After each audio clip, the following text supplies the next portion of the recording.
Magandang umaga po sa inyo lahat. So ngayon, nandito po ako sa Agwang Bridge kung saan po makikita po ninyo na malalim na naman po at napakakulay brown po ng tubig dito sa Agwang. Ayan.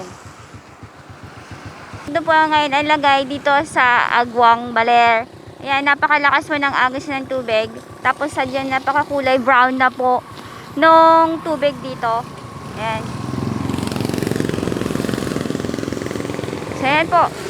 Ayan pa yung situations dito sa Agwang Bridge. Ayan. Malawak na po siya ngayon.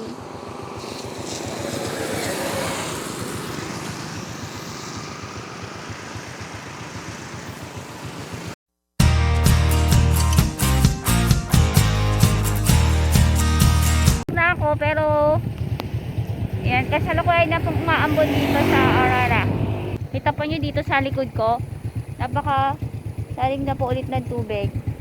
Tapos po doon po sa area na yon, doon po yung laging binabaha doon. Pero ngayon hindi pa po, kaya muli mag-ingat po tayo lahat at lagi po tayong magdala ng payong pag ganitong tag-ulan. Ingat po.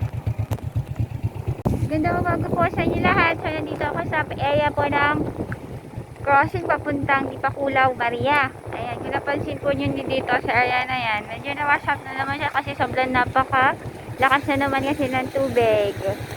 Ayan, so dito lagi, yung lagi nababaha tapos dito.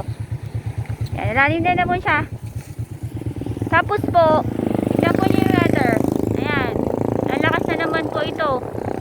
Pero parang kasalukuyang sisikat sana yung araw, parang hindi ah. Ayan, naabot na po. Malakas na po yung ulan ngayon.